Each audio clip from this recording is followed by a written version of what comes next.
구성원들이 많이 가야 중수청이 제대로 돌아갈 수 있을 것이고, 관련해서 검사든 수사관이든 최초에 이 조직에 몸담게 된 게 정확하게 범죄 제대로 수사해갖고 나라를 갖다 바르게 만들겠다는 그런 사명감 갖고 왔으니까 들어가라고 말씀을 했고요. 여러 차례 그런 얘기를 했고, 제가 아주 최근 거의 뭐 매일 얘기를 하고 있습니다. 어제도 법무부의 전현직 검찰 간부들 좀 또 불러갖고서 요새 중요한 게 이럴 때 뭐 침체되고 사이가 저하가 되었다고 하면서 일 안 할 게 아니라 더 열심히 하고 중수청에 우선 검사들이 많이 갈 수 있게 노력을 해달라라고 당부를 하고 있습니다. 그리고 지금 현재 중청 조직에 나가는 관련해서 파견된 검사들도 그와 관련해 갖고 적극적으로 협력하고 있습니다. 예, 걱정을 했는데 너무 다행인 것 같습니다. 네네. 감사합니다. 이상입니다. 예, 수리해 주십시오. 네, 지금 너무 심각한 사안입니다. 최영중 전 청주시 의원이 미성년자인 피해 아동을 상대로 성관계를 갖고 나체 사진 촬영에 전송하도록 요구한 혐의, 아동 청소년 성보호 법률 위반, 미성년자 의제강간, 성착취물 제작, 성착취 목적 대화, 이런 심각한 범죄로 수사를 받고 있어요. 근데 이 사람이 지금 멀쩡하게 돌아다니고 있는 거잖아요, 지금. 그런 상황인 거죠? 예, 아직 뭐 신병 확보가 되지 않은 상황입니다. 네. 미성년자를 상대로 이런 범행을 저지른 사람이 국민을 대표하겠다고 지방선거에 출마를 하고 당선이 되고 그리고 사퇴를 했잖아요. 국민의 참정권이 완전히 유린이 됐습니다. 너무 어처구니 없는 일이 일어났고요. 정말 수사기관의 초기 대응이 얼마나 허술했는지를 보여주는 사건이라고 생각을 합니다. 유승열 수사기획 조정관님, 예, 이 사건 고소장이 2026년 2월 19일에 제출됐어요. 예, 알고 계시죠? 예, 예. 그런데 지금 피의자 최영중을 처음 조사한 게 5월 23일이에요. 석 달이 지나서야 피의자 조사가 이루어졌습니다. 이렇게 심각한 범죄에 대해서 피의자 조사가 너무 늦어진 거 아닌가요? 예, 저희들 아쉽게 생각하고 있습니다. 관할을 이송하고 하던 과정에서 좀 여러 가지 아쉬운 점이 있었습니다. 네, 그리고 심지어 이 5월 23일은 지방선거 선거운동 기간이었습니다. 지방선거 선거운동 기간에 피의자가 뻔뻔하게 수사기관에 나와서 자신의 이 미성년자 대상 성범죄에 대해서 진술을 하고, 그런데 제가 생각하기에는 이 정도 심각한 사안이면 5월 그 23일 이때 압수수색이든 구속영장 청구든 뭔가 추가적인 강제 수사가 들어갔어야 되는 거 아니에요? 맞습니다, 의원님. 그 지적해 주신 대로 다만 이제 저희가 4월 9일부터 5월 7일 동안 한 달 동안 피해자를 계속 불렀습니다. 출석하라고 5번에 걸쳐서. 그때 이제 출석을 안 하고 있다가 이제 이렇게 했던 그런 시간들이 지나면서 결국 1차 조사가 많이 늦어졌습니다. 아니 그래가지고 계속 출석도 거부하고 제대로 협조도 안 하던 사람이 5월 23일에나 나타났고, 그 지금 이렇게 범죄가 심각한 상황인데 왜 강제 수사에 바로 착수하지 않았는지 7월 9일까지 기다려서 5월 23일부터 7월 9일 사이에 이 사람은 선거에 선거 운동을 하고 시의원이 됐어요. 국민들을 대표하는 의원이 됐다고요. 저는 이런 방식의 수사가 왜 이렇게 일어났는지 좀 납득할 수가 없고요. 거기에 대해서는 뭐라고 답변하실 겁니까? 절대 그 피해자를 뭐 옹호하거나 그런 생각은 없습니다. 다만 이제 저희가 수사가 이제 임의 수사가 원칙이지 않습니까? 그래서 저희가 초기에 이 불쌍한 피해 학생 어머님이 제출해 드린 증거를 보니 처음에 저희한테 신고했던 강간죄에 대해서는 증거가 어느 정도 확보가 돼 있었습니다. 그럼 이걸로 아니 미성년자 의제강간이면 형량이 얼마예요? 이거 엄청 심각한 범죄인데? 맞습니다. 근데 그게 저희가 그래서 강제 수사 착수하기 전에 이미 임의 수사를 통해서 관련된 증거를 확보하고자 노력하다 보니 이렇게 기관이 많이 지나버린 겁니다. 그 점은 아니 근데 저희도 그거는 지금 변명이 안 되는 것 같아요. 아쉽게 생각하고 있습니다. 네, 네. 그리고 여기 나와 있는 자료를 보면 그 휴대전화에 대해서도 이미 제출 요구를 했다는 얘기가 있는데 그게 맞아요? 예, 자기가 뭐 포렌식을 맡겨서 그 포렌식 되면 같이 내겠다 이렇게 해서 임의 제출을 요구했었습니다. 그런데 이미 제출 안 해가지고 결국 휴대폰 버려서 확보하지 못했고 결국에는 공기계만 압수했다는 그런 기사가 나오던데 그거 맞아요? 공기계를 처음에는 공기계 하나 그다음에 나중에 버리고 난 뒤에 추가로 쓰고 있던 휴대폰을 2개를 압수를 했고, 그리고 7월 19일 그저께 본인이 친구한테 맡겨가지고 망쳤다고 했다는 그 원래 쓰던 휴대폰을 저희한테 이미 제출해서 제가 확보를 했습니다. 아니요, 지금 그 강제 수사도 지금 안 하고 있는 상황에서 이 얼마나 많은 증거 인멸이 일어납니까? 이 사람이 지금 보면은 그동안 어떤 짓을 저지르고 다녔을지 몰라요. 예. 지금 엄청나게 많은 자료들이 나오고 있잖아요. 철저하게 그런데 수사하겠습니다. 이런 것들에 대해서 충분히 증거인멸을 시도할 수 있는 그런 상황에서 제대로 된 이게 수사라고 할 수 있나 저는 좀 의문이 들고요. 네, 그리고 정성호 장관님, 네네. 네, 검찰도 잘한 거 없어요. 예, 맞습니다. 네. 네, 경찰이 수사를 해서 그래도 이제 좀 잘 해보겠다고 압수수색 영장, 통신 자료 제출 이렇게 요구하면서 자료 충분히 제출했거든요. 1분 더 드리세요. 입증되는 상황이란 말이에요. 여죄 충분히 짐작할 수 있는 그런 상황이라고요. 이렇게 심각한 상황에서 더군다나 국민의 참정권이 유린당하는 이런 말도 안 되는 상황에서 더 엄정하게 수사를 했어야 의심을 안 받죠. 그런데 이렇게 아직까지도 제대로 된 증거를 확보를 못하게 서로 핑퐁 그냥 책임만 떠넘기면서 이러고 있으니까 국민들이 아니 이게 제대로 수사가 이루어지고 있는 거냐? 뭔가 짬짬이가 있는 거냐? 수사기관에 대해서 뭔가 외압이 있는 거냐? 이런 의심을 하시는 거잖아요. 어느 한쪽이라도 좀 제대로 할 수 있게 조치를 취했어야죠. 예, 뭐 근데 그러면서 지금 기록을 보니까 할 말이 없다고 하시는데 언론에 나온 것만 보셔도 충분히 관련된 내용은 짐작하실 수 있는 거잖아요. 어쨌든 그 압수수색 영장은 뭐님 아시는 것처럼 뭐 바로 보안 요구를 해갖고 바로 그 다음 날 바로 청구해갖고 바로 그날 또 법원에 발부 받았습니다. 문제는 이제 통신 영장인데 의원들 지적하시는 것처럼 통신 영장 같은 경우 통신 기록이 1년 보존 기간 지금 1년이기 때문에 좀 그렇습니다. 어쨌든 뭐 지금부터 경찰하고 좀 신속히 협력해갖고 일단 경찰 수사를 하고 있으니까 신병 확보에 저는 뭐 좀 더 신속하게 좀 같이 노력을 해야 될 것 같습니다. 네.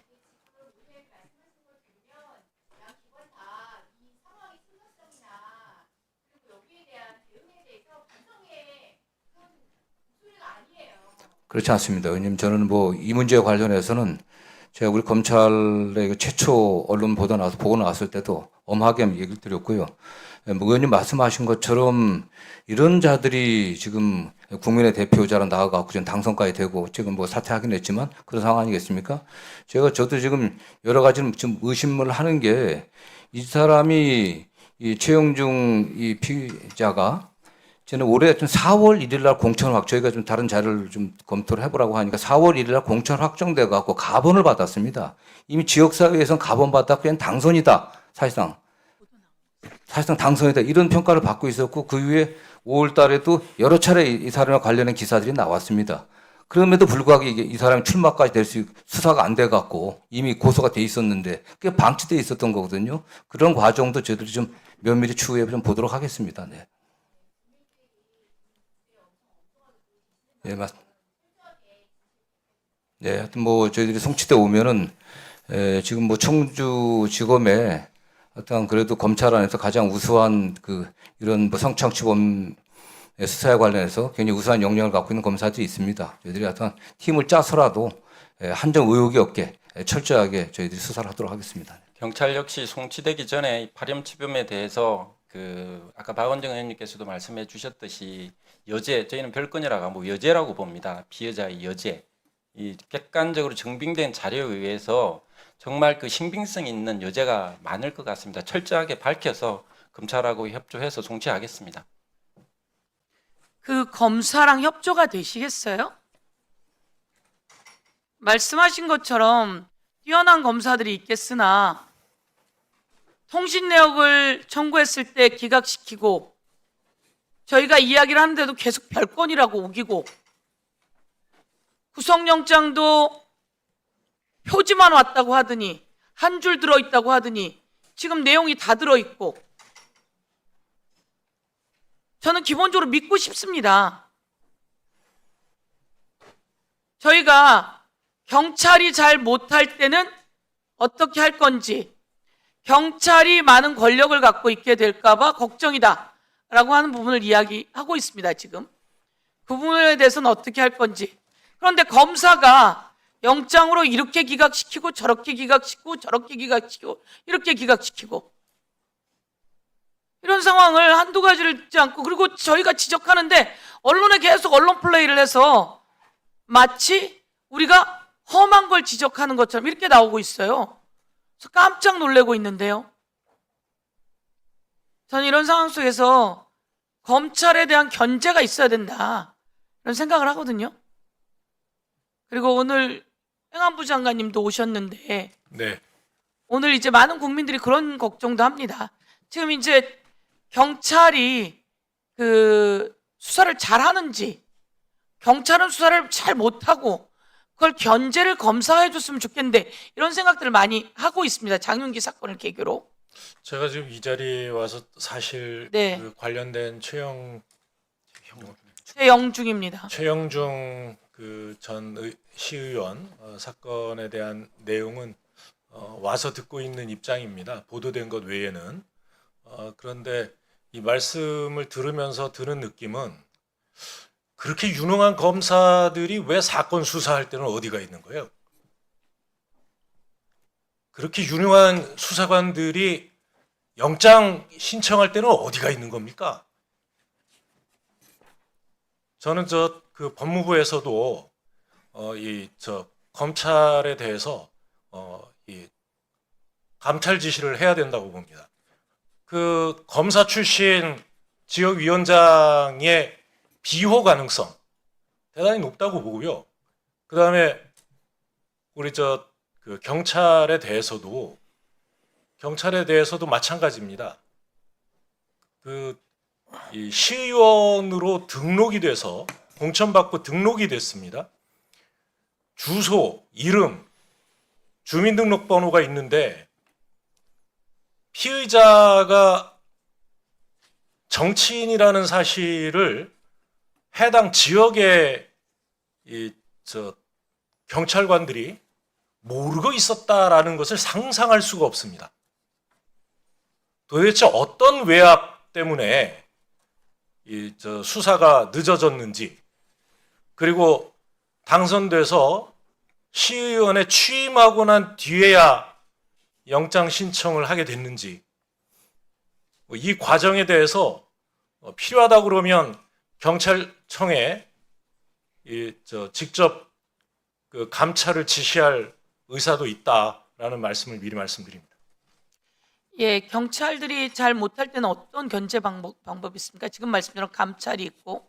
지금 내부 감찰이 있고요. 그 다음에 그렇지 않아도 이 장윤기 사건 때문에 경찰 비리 이 근절 방안에 대해서 그 발표를 드린 바 있습니다만, 우선 내부 비리 수사대를 설치하겠다라고 하는 그 방안도 국민들께 말씀을 드렸습니다. 또한 외부에서는 국가경찰위원회에 경찰 수사 감찰 조사단을 100명 이상의 이 경찰이 아닌 비경찰 전문 그 감찰관으로 하여금 상시 감찰하는 이 기능을 신설하겠다라는 말씀도 드렸고요.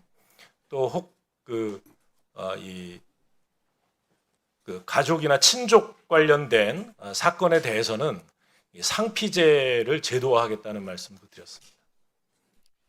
예, 여러 가지 장치들을 만들고 있고, 저희들도 형사소송법을 만들면서 피해자와 약자들이 자신들의 권리를 행사할 수 있게 이 형사소송법 안에 넣어주십시오라고 이야기를 했습니다.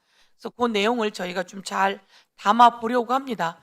김승원 소위원장님과 더불어서 위원님들이 잘 담아 가려고 하기 때문에 지금 큰 개혁의 흐름 속에서 형사소송법이라고 하는 절차를 뼈대로 우리 법무부 장관님께서는 공소청 그 산하의 대통령령이라든지 부령이라든지 이런 걸 잘 좀 준비해 주시면 감사하겠다는 말씀드리고요. 또한 중대범죄수사청이 있기 때문에 국민들께 한 번 더 말씀드리면 검사가 하던 일들을 중대범죄수사청이 하지 않습니까? 중대범죄수사청도 마찬가지로 그 청령들을 만들거나 아니면 규칙을 만들거나 아마 그런 걸로 제가 알고 있는데요. 행안부령에 또 규칙들을 만든다고 알고 있는데 그런 걸 만드시면서 제가 오늘 그 긴급 현안 질의한 것은 이게 문제 제기 몇 번 한다고 되는 게 아니었습니다. 왜냐하면 계속 언론 플레이를 하면서 우리는 별건이에요. 그래서 반납한 거 기각시킨 거예요. 이렇게 하고 나니까 당황스럽더라고요. 구속영장을 거부하게 된 것은 영장에 아무것도 쓰인 게 없어요. 허술해요. 아니 제가 보니까 경찰이 그렇게 허술한 조직은 아니라고 생각하거든요. 그래서 아까 문제점들도 또 있을 수 있기 때문에 그런 것들도 고쳐 나가야 되고 그런데 그렇게 하고 언론 플레이를 하니까 다 언론에 그렇게 나오는 겁니다. 그래서 제가 보기에는 그래서 현안 질의를 통해서 좀 더 강력하게 이야기해야 되겠다 싶었습니다. 이번 사례가 한 사례인데요.